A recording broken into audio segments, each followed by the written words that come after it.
Oh, hello, and welcome to another one of Baby Elias's afternoon time bedtime stories. This story entitled The Grey Woman by Elizabeth Gaskell. The Grey Woman, 1865, is a fine example of Gaskell's Gothic ghost stories. This one with a blue beard twist. French folktale character who murdered all his wives except his last, who outsmarted him. Gaskell's protagonist is a lady you wouldn't want to mess with, named Amante. The novella is dished out in 3 portions. Shall we begin, baby Elias? Get ready. The Grey Woman by Elizabeth Gaskell. Portion 1. There is a mill by the Neckar side to which many people resort for coffee, according to the fashion which is almost national in Germany. There is nothing particularly attractive in the situation of this mill. It is on the main Mannheim, the flat and unromantic side of Heidelberg. The river turns the mill wheel with a plenteous gushing sound.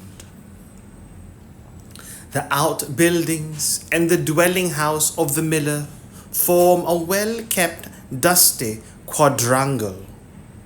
Again, further from the river, there is a garden full of willows and arbors and flower beds not well kept, but very profuse in flowers and luxuriant creepers, knotting and looping the arbors together. In each of these arbors is a stationary table of white painted wood, and light movable chairs of the same color and material. I went to drink coffee there with some friends. The stately old miller came out to greet us, as some of the party were known to him of old.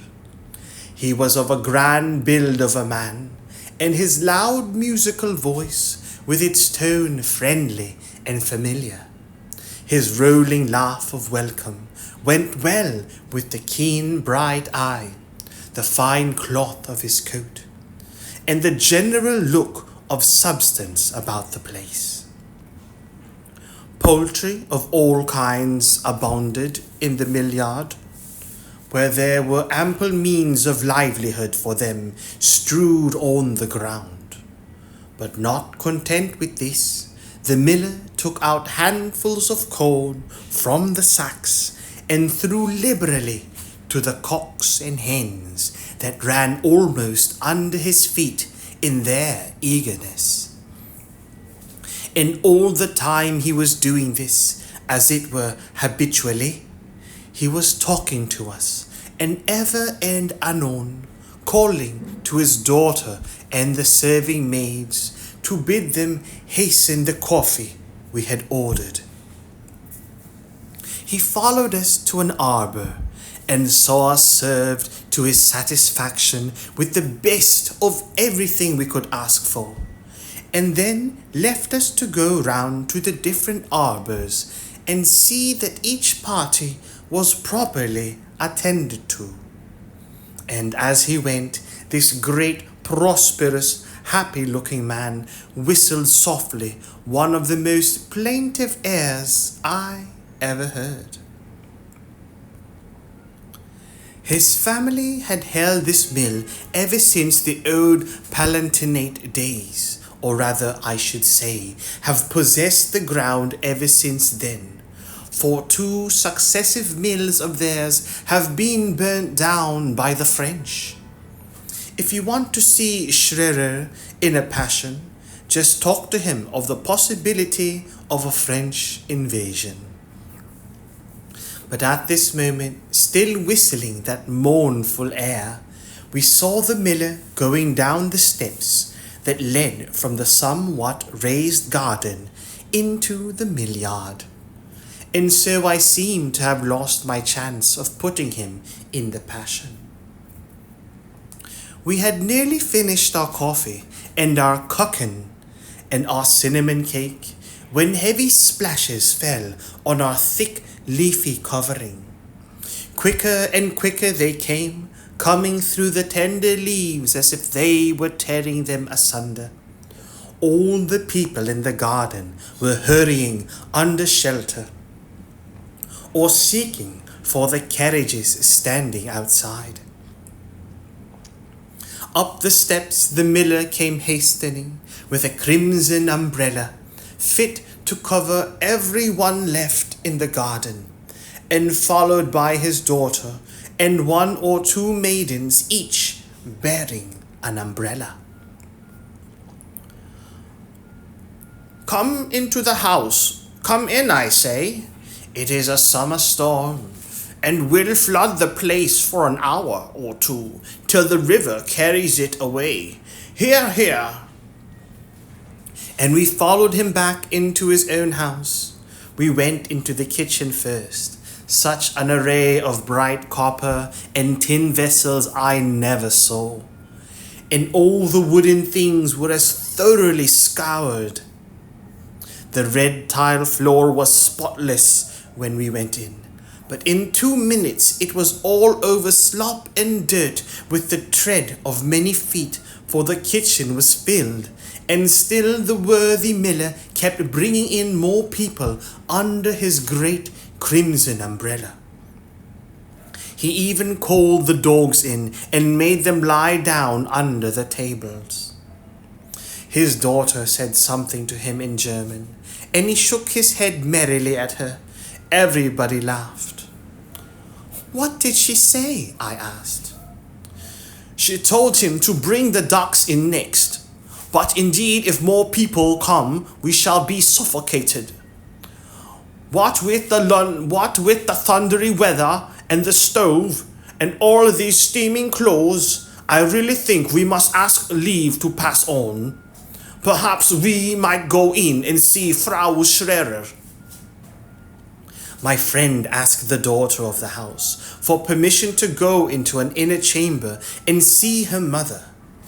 It was granted, and we went into a sort of saloon overlooking the Neckar. Very small, very bright, and very close. The floor was slippery with polish. Long, narrow pieces of looking glass against the walls reflected the perpetual motion of the river opposite. A white porcelain stove with some old-fashioned ornaments of brass about it. A sofa covered with Utrecht velvet, a table before it, and a piece of worsened work carpet under it.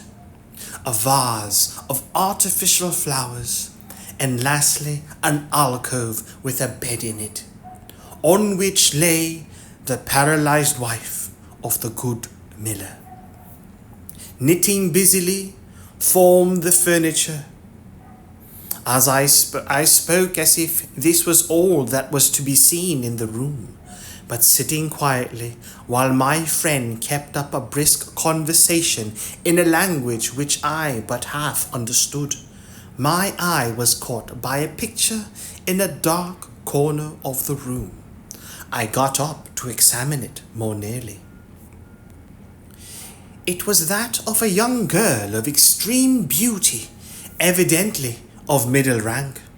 There was a sensitive refinement in her face, as if she almost shrank from the gaze which, of necessity, the painter must have fixed upon her.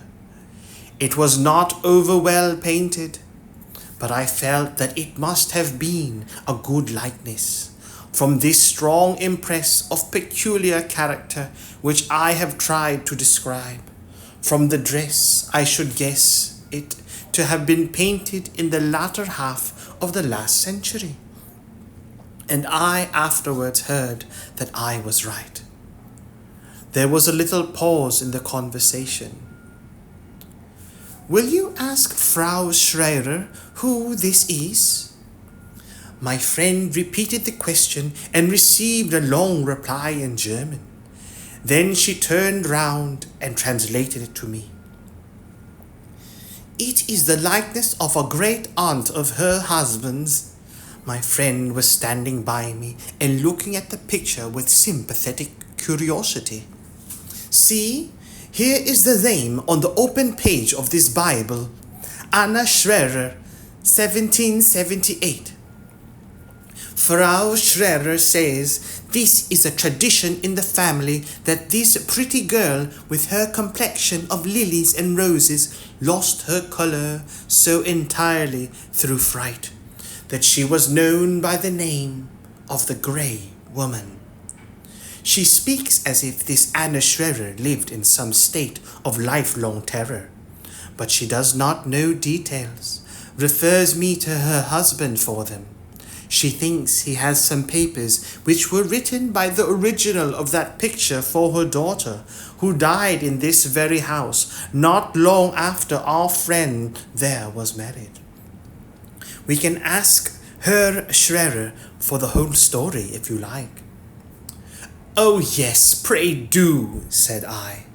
And as our host came in at this moment to ask how we were faring, and to tell us that he had sent to Hindelburg for carriages to convey us home, seeing no chance of the heavy rain abating, my friend, after thanking him, passed on to my request. Ah, said he, his face changing. The Aunt Anna had a sad story. It was all owing to one of those hellish Frenchmen, and her daughter suffered for it, the cousin Ursula, as we all called her when I was a child. To be sure, the good cousin Ursula was his child as well. The sins of the father are visited on the children. The lady would like to know all about it, would she? Well, there are papers. A kind of apology the Aunt Anna wrote for putting an end to her daughter's engagement, or rather facts, which she revealed, that prevented cousin Ursula from marrying the man she loved. And so she would never have any good fellow, else I have heard say my father would have been thankful to have made her his wife. All this time he was rummaging in the drawer of an old-fashioned bureau, and now he turned round with a bundle of yellow MSS in his hand, which he gave to my friend, saying, take it home, and if you care to make out our crabbed German writing, you may keep it as long as you like and read it at your leisure. Only I must have it back again when you have done with it. That's all. And so we became possessed of the manuscript of the following letter, which it was our employment during many a long evening that ensuing winter, to translate and in some parts to abbreviate. The letter began with some reference to the pain which she had already inflicted upon her daughter by some unexplained opposition to a project of marriage. But I doubt if, without the clue with which the good miller had furnished us, we could have made out even this much from the passionate, broken sentences that made us fancy that some scene between the mother and daughter, and possibly a third person, had occurred just before the mother had begun to write. Thou dost not love thy child, mother. Thou dost not care if her heart is broken. Ah, God, and these words of my heart, beloved Ursula, ring in my ears as if the sound of them would fill them when I lie a-dying. And her poor tear-stained face comes between me and everything else. Child, hearts do not break. Life is very tough as well as very terrible. But I will not decide for thee. I will tell thee all, and thou shalt bear the burden of choice. I may be wrong.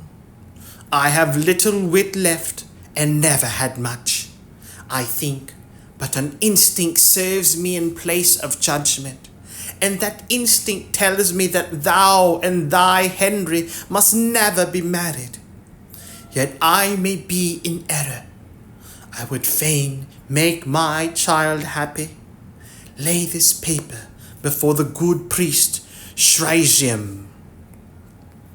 If, after reading it, thou hast doubts which make thee uncertain, only I will tell thee all now, on condition that no spoken word ever passes between us on the subject. It would kill me to be questioned. I should have to see all present again. My father held, as thou knowest, the mill on the Neckar, where thy new-found uncle Schwerer now lives. Thou rememberest the surprise with which we were received there last vintage 12-month, how thy uncle disbelieved me when I said that I was his sister Anna, whom he had long believed to be dead, and how I had to lead thee underneath the picture painted of me long ago, and point out feature by feature the likeness between it and thee, and how, as I spoke, I recalled first to my mind, and then by speech to his, the details of the time when it was painted, the merry words that passed between us, then a happy boy and girl, the position of the articles of furniture in the room, our father's habits, the cherry tree now cut down that shaded the window of my bedroom, through which my brother was wont to squeeze himself, in order to spring on to the topmost bough that would bear his weight, and thence would pass me back his cap laden with fruit to where I sat on the window-sill, too sick with fright from him to care much for eating the cherries. And at length Fritz gave way, and believed me to be his sister Anna, even as though I were risen from the dead. And thou rememberest how he fetched in his wife, and told her that I was not dead, but was come back to the old home once more, changed as I was. And she would scarce believe him, and scanned me with a cold, distrustful eye, till at length, for I knew her of old as Babette Muller, I said that I was well-to-do, and needed not to seek out friends for what they had to give. And then she asked not me, but her husband, why I had kept silent so long, leading all, father, brother, everyone that loved me in my own dear home, to esteem me dead. And then thine uncle, thou rememberest, said he cared not to know more than I cared to tell, that I was his Anna found again, to be a blessing to him in his old age, as I had been in his boyhood. I thanked him in my heart for his trust, for were the need for telling all less than it seems to me now, I could not speak of my past life.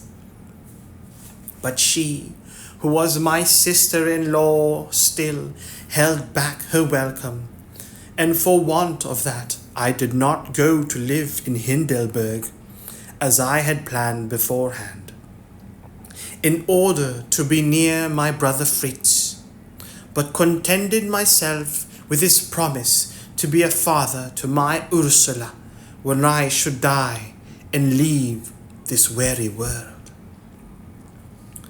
That Babette Muller was, as I may say, the cause of all my life's suffering. She was a baker's daughter in Heidelberg, a great beauty, as people said, and indeed, as I could see for myself, I, too, thou sawest my picture, was reckoned a beauty, and I believed I was so. Babette Mueller looked upon me as a rival. She liked to be admired, and had no one much to love her. I had several people to love me, thy grandfather, Fritz, the old servant Katchen, Karl, the head apprentice at the mill, and I feared admiration and noticed, and the being stared at as the Schoen Mueller whenever I went to make my purchases in Heidelberg. Schoenmüllerin. Whenever I went to make my purchases in Heidelberg. Those were happy and peaceful days. I had Katchen to help me in the housework, and whatever we did pleased my brave old father, who was always gentle and indulgent towards us women, though he was stern enough with the apprentices in the mill. Karl, the oldest of these, was his favourite, and I can see now that my father wished him to marry me, and that Karl himself was desirous to do so. But Karl was rough-spoken and passionate, not with me, but with the others, and I shrank from him in a way which, I fear, gave him pain. And then came thy uncle Fritz's marriage, and Babette was brought to the mill to be its mistress. Not that I cared much for giving up my post, for, in spite of my father's great kindness, I always feared that I did not manage well for so large a family, with the men and a girl under Katchen. We sat down 11 each night to supper. But when Babette began to find fault with Katchen, I was unhappy at the blame that fell on faithful servants. And by I began to see that Babette was egging on Karl to make more open love to me, and, as she once said, to get done with it, and take me off to a home of my own. My father was growing old and did not perceive all my daily discomfort. The more Karl advanced, the more I disliked him. He was good in the main, but I had no notion of being married and could not bear anyone who talked to me about it. Things were in this way when I had an invitation to go to Karlsruhe, to visit a schoolfellow, of whom I had been very fond. Babette was all for my going. I don't think I wanted to leave home, and yet I had been very fond of Sophie Ruprecht.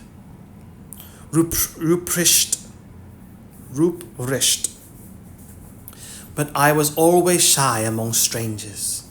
Somehow the affair was settled for me, but not until both Fritz and my father had made inquiries as to the character and position of the Ruprechts.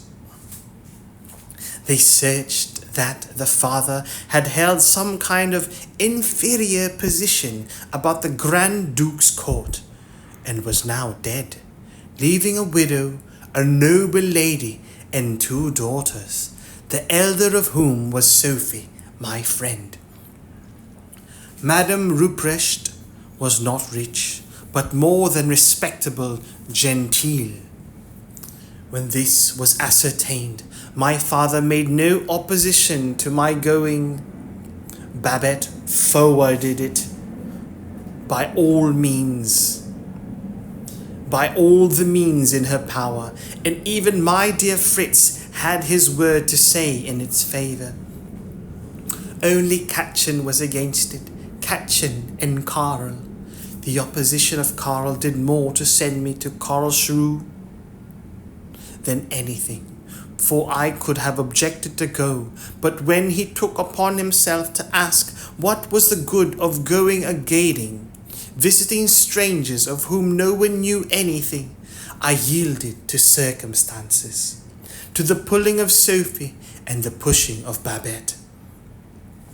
I was silently vexed, I remember, at Babette's inspection of my clothes, at the way in which she settled that this gown was too old-fashioned or that too common to go with me on my visit to a noble lady, and at the way in which she took upon herself to spend the money my father had given me to buy what was requisite for the occasion.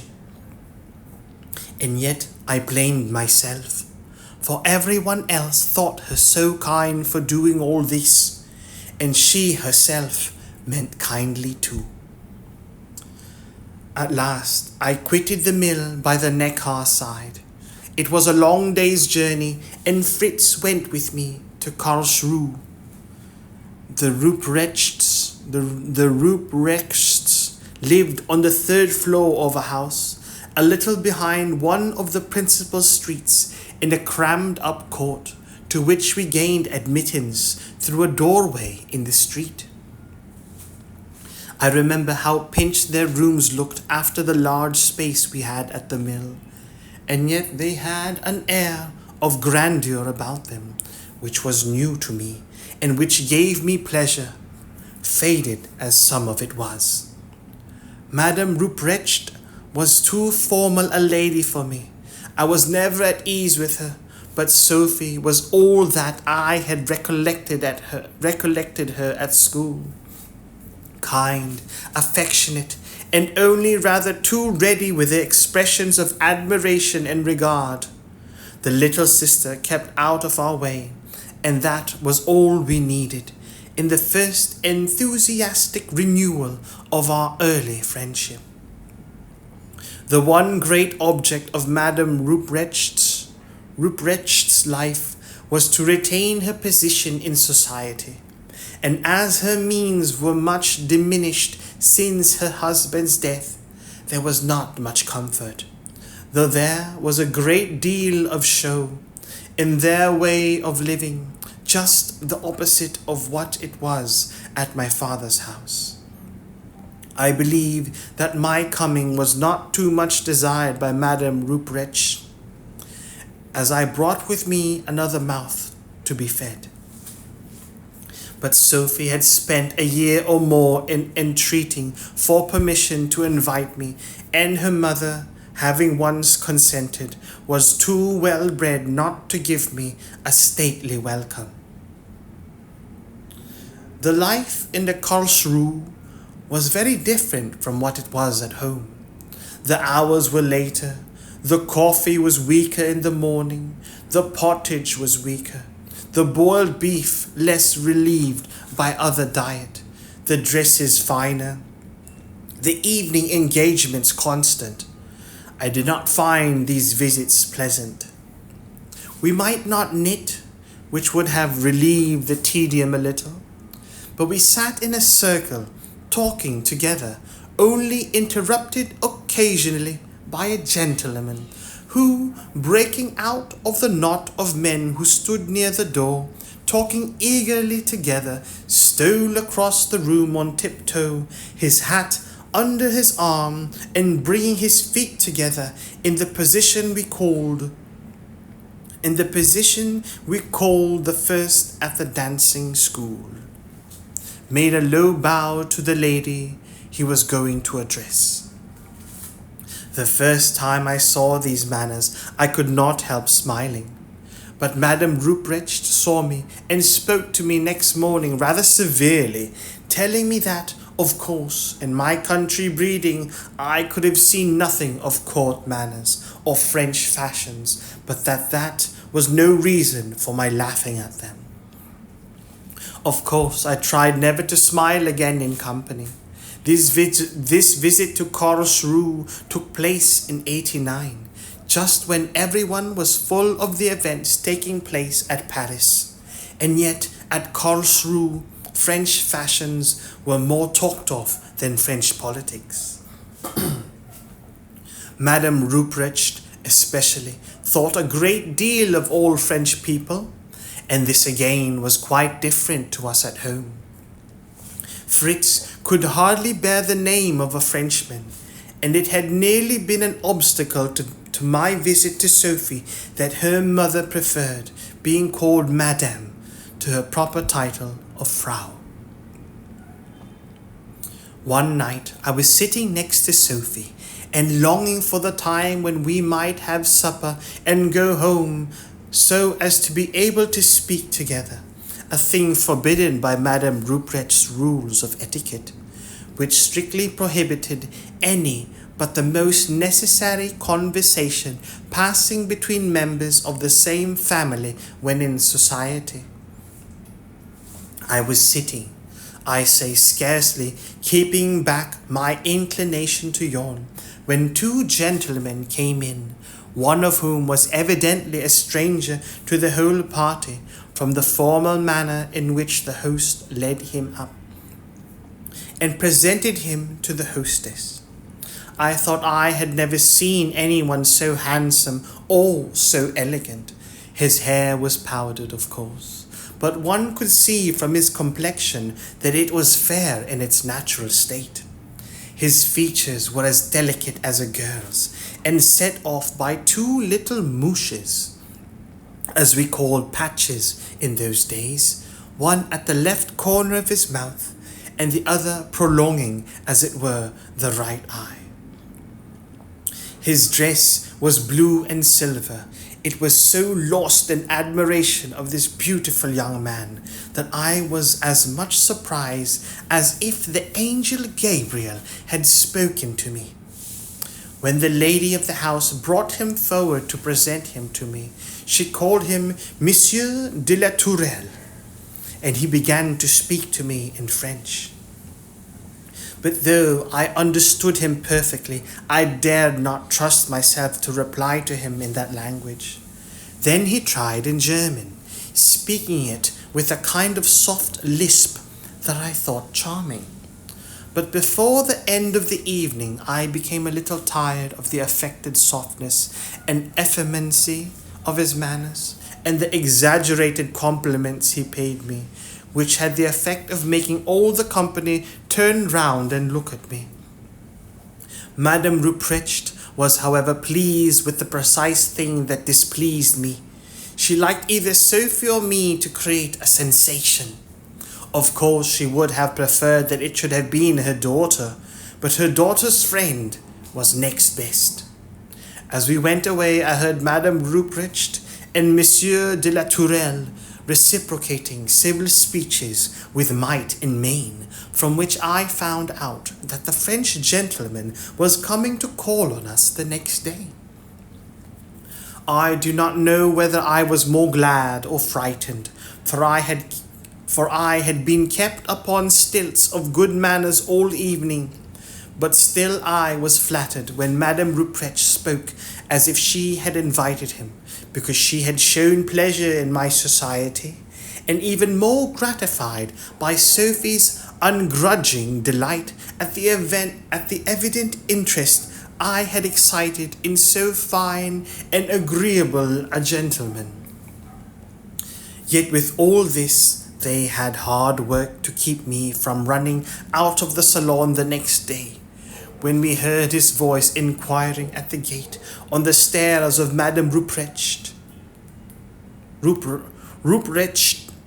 They had made me put on my Sunday gown, and they themselves were dressed as for a reception.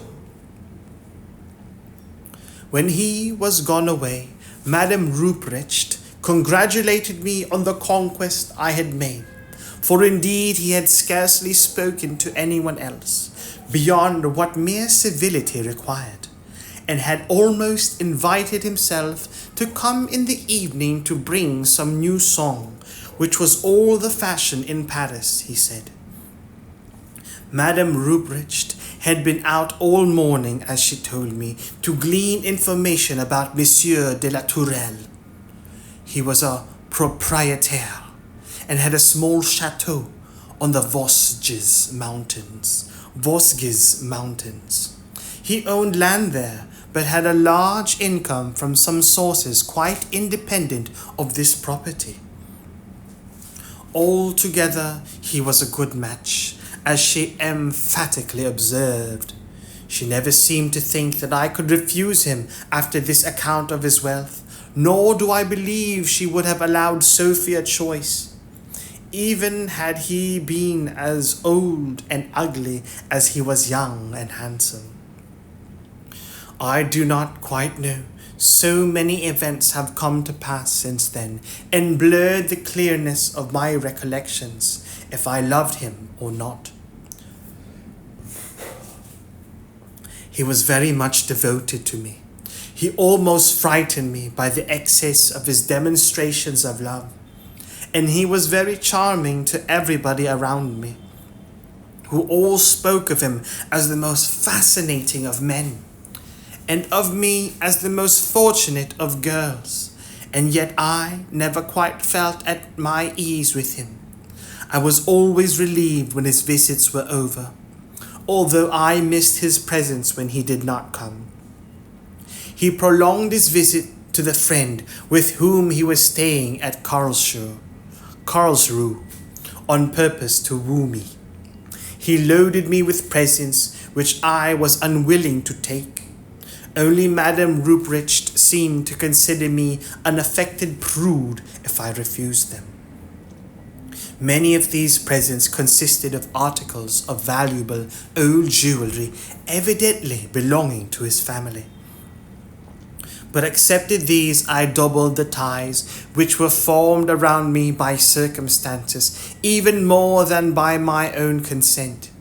In those days we did not write letters to absent friends as frequently as I did now, as is done now. And I had been unwilling to name him in the few letters that I wrote home.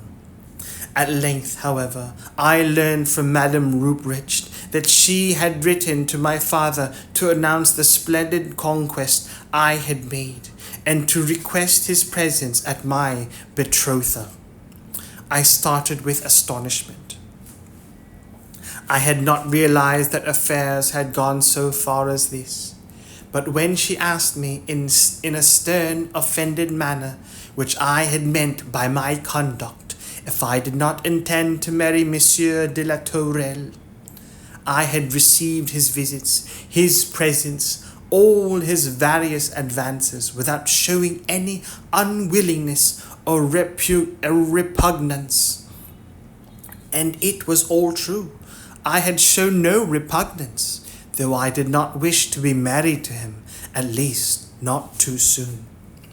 What could I do but hang my head and silently consent to the rapid enunciation of the only course which now remained for me, if I would not be esteemed a heartless coquette all the rest of my days?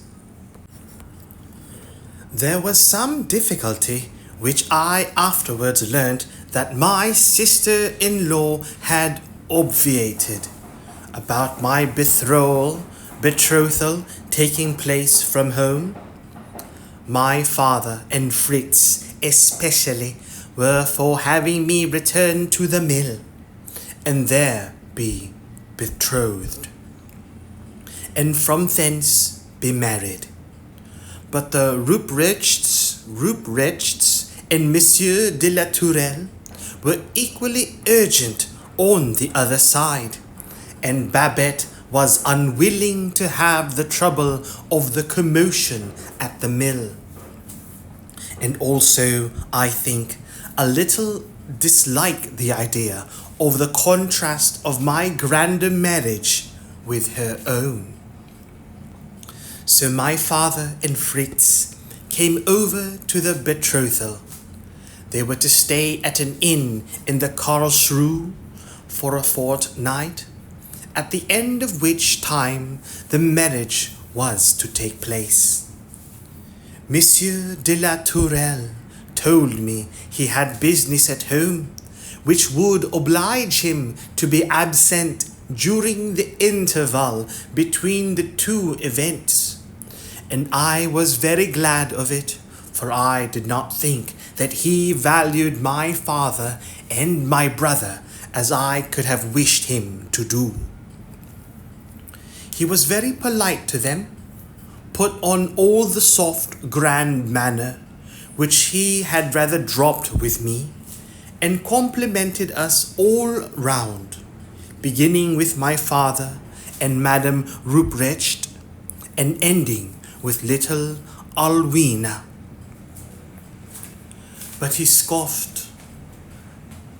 a little scoffed at the old-fashioned church ceremonies which my father insisted on, and I fancy Fritz must have taken some of his compliments as satire, for I saw certain signs of manner by which I knew that my future husband, for all his civil words, had irritated and annoyed my brother. But all the money arrangements were liberal in the extreme, and more than satisfied, almost surprised my father. Even Fritz lifted up his eyebrows and whistled. I alone did not care about anything. I was bewitched, in a dream, a kind of despair. I had got into a net through my own timidity and weakness, and I did not see how to get out of it. I clung to my own home people that fortnight as I had never done before. Their voices, their ways were all so pleasant and familiar to me. After the constraint in which I had been living, I might speak and do as I liked without being corrected by Madame Ruprecht, or reproved in a delicate, complimentary way by Monsieur de la Tourelle.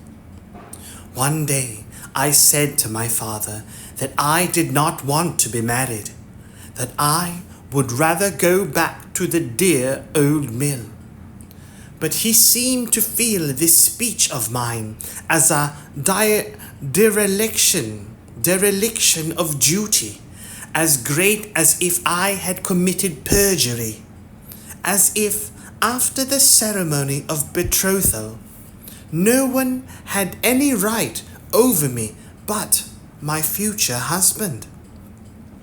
And yet he asked me some solemn questions, but my answers were not such as to do me any good. Dost thou know any fault or crime in this man that should prevent God's blessing from resting on thy marriage with him? Dost thou feel aversion or repugnance to him in any way? And to all this, what could I say? I could only stammer out that I did not think I loved him enough, and my poor old father saw in this reluctance only the fancy of a silly girl who did not know her own mind, but who had now gone too far to recede. So we were married in the court chapel, a privilege which Madame Ruprecht had used no end of efforts to obtain for us, and which she must have thought was to secure us all possible happiness, both at the time and in recollection afterwards. We were married, and after 2 days spent in festivity at Karlsruhe, among all our new fashionable friends there, I bade goodbye forever to my dear old father. I had begged my husband to take me by way of Heidelberg to his old castle in the Vosges, but I found an amount of determination under that effeminate appearance and manner for which I was not prepared, and he refused my first request so decidedly that I dared not urge it. Henceforth, Anna, said he, you will move in a different sphere of life, and though it is possible that you may have the power of showing favor to your relations from time to time, yet much or familiar intercourse will be undesirable, and is what I cannot allow. I felt almost afraid, after this formal speech, of asking my father and Fritz to come and see me. But when the agony of bidding them farewell overcame all my prudence, I did beg them to pay me a visit ere long. But they shook their heads and spoke of business at home, of different kinds of life, of my being a French woman now. Only my father broke out at last with a blessing and said, "If my child is unhappy, which God forbid, let her remember that her father's house is ever open to her." I was on the point of crying out, "Oh, take me back, then, now, my father, oh, my father," when I felt rather than saw my husband present near me. He looked on with a slightly contemptuous air, and taking my hand in his, he led me weeping away, saying that short farewells were always the best when they were inevitable. It took us 2 days to reach his chateau in the Vosges, for the roads were bad and the way difficult to ascertain. Nothing could be more devoted than he was all the time of the journey. It seemed as if he were trying in every way to make up for the separation which every hour made me feel the more complete between my present and my former life. I seemed as if I were only now waking up to a full sense of what marriage was, and I dare say I was not a cheerful companion on the tedious journey. At length, jealousy of my regret for my father and brother got the better of Monsieur de la Tourelle, and he became so much displeased with me that I thought my heart would break with the sense of desolation. So it was in no cheerful frame of mind that we approached Les Rochers, and I thought that perhaps it was because I was so unhappy that the place looked so dreary. On one side, the chateau looked like a raw new building, hastily run up for some immediate purpose, without any growth of trees or underwood near it. Only the remains of the stone used for building, not yet cleared away from the immediate neighborhood, although weeds and lichens had been suffered to grow near and over the heaps of rubbish. On the other were the great rocks from which the place took its name, and rising close against them, as if almost a natural formation, was the old castle, whose building dated many centuries back. It was not large nor grand, but it was strong and picturesque, and I used to wish that we lived in it rather than in the small, half-furnished apartment in the new edifice, which had been hastily got ready for my reception. Incongruous as the two parts were, they were joined into a whole by means of intricate passages and unexpected doors, the exact positions of which I never fully understood. Monsieur de la Tourelle led me to a suite of rooms set apart for me, and formally installed me in them, as in a domain of which I was sovereign. He apologized for the hasty preparations, which was all he had been able to make for me, but promised before I asked or even thought of complaining that they should be made as luxurious as heart could wish before many weeks had elapsed. But when, in the gloom of an autumnal evening, I caught my own face and figure reflected in all the mirrors, which showed only a mysterious background in the dim light of the many candles which failed to illuminate the great proportions of the half-furnished salon. I clung to Monsieur de la Tourelle and begged to be taken to the rooms he had occupied before his marriage. He seemed angry with me, although he affected to laugh, and so decidedly put aside the notion of my having any other rooms but these, that I trembled in silence at the fantastic figures and shapes which my imagination called up as peopled the background of those gloomy mirrors. That I trembled in silence at the fantastic figures and shapes which my imagination called up as peopling the background of those gloomy mirrors. There was my boudoir, a little less dreary, my bedroom with its grand and tarnished furniture, which I commonly made into my sitting room, locking up the various doors which led into the boudoir, the salon, the passages, all but one, through which Monsieur de la Tourelle always entered from his own apartments in the older part of the castle. But this preference of mine for occupying my bedroom annoyed Monsieur de la Tourelle, I am sure, though he did not care to express his displeasure. He would always allure me back into the salon, which I disliked more and more from its complete separation from the rest of the building by the long passage into which all the doors of my apartment opened.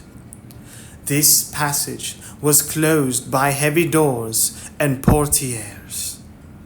Portières. Portière.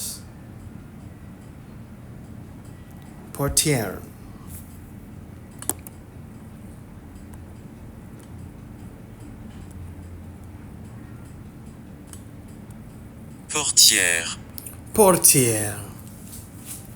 This passage was closed by heavy doors and portières, through which I could not hear a sound from the other parts of the house, and of course the servants could not hear any movement or cry of mine unless expressly summoned. To a girl brought up as I had been in a household where every individual lived all day in the sight of every other member of the family, never wanted either cheerful words or the sense of silent companionship. This grand isolation of mine was very formidable, and the more so because Monsieur de la Tourelle, as land proprietor, sportsman, and what not, was generally out of doors the greater part of every day, and sometimes for 2 or 3 days at a time. I had no pride to keep me from associating with the domestics. It would have been natural to me in many ways to have sought them out for a word of sympathy in those dreary days when I was left so entirely to myself, had they been like our kindly German servants. But I disliked them, one and all. I could not tell why. Some were civil, but there was a familiarity in their civility which repelled me. Others were rude and treated me more as if I were an intruder than their master's chosen wife. And yet of the 2 sets I liked, these last the best. The principal male servant belonged to this latter class. I was very much afraid of him.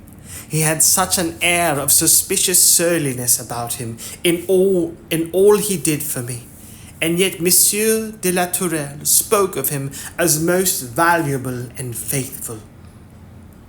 Indeed, it sometimes struck me that Lefebvre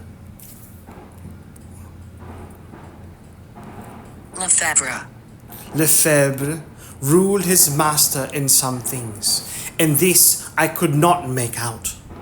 For while Monsieur de la Tourelle behaved towards me as if I was some precious toy or idol to be cherished and fostered and petted and indulged, I soon found out how little I, or apparently anyone else, could bend the terrible will of the man who had on first acquaintance appeared to me too effeminate and languid to exert his will in the slightest peculiar.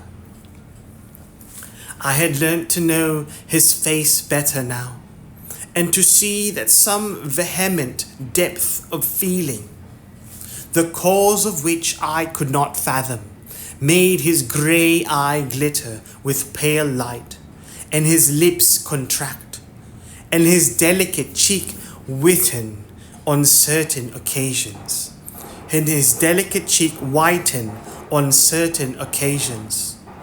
But all had been so open and above board at home that I had no experience to help me to unravel any mysteries among those who lived under the same roof.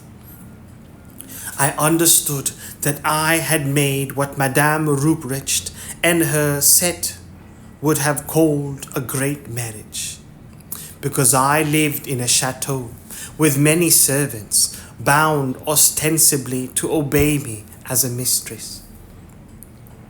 I understood that Monsieur de la Tourelle was fond enough of me in his way, proud of my beauty, I dare say, for he often enough spoke about it to me.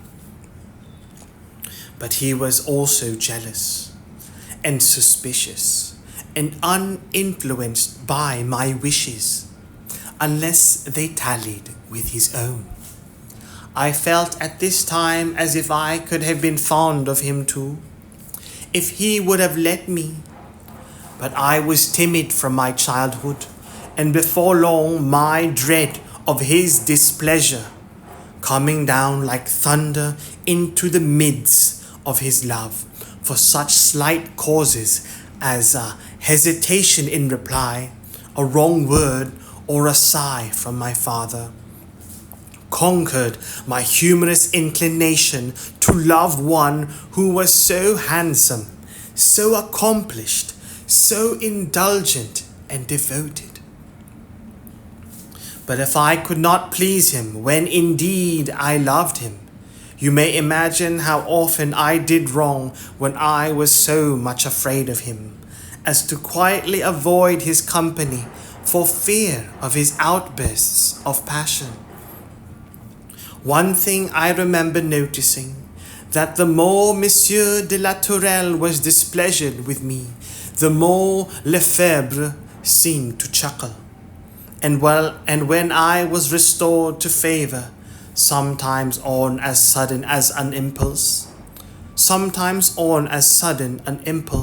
as that which occasioned my disgrace, Lefebvre would look askance at me with his cold, malicious eyes, and once or twice at such times he spoke most disrespectfully to Monsieur de la Tourelle.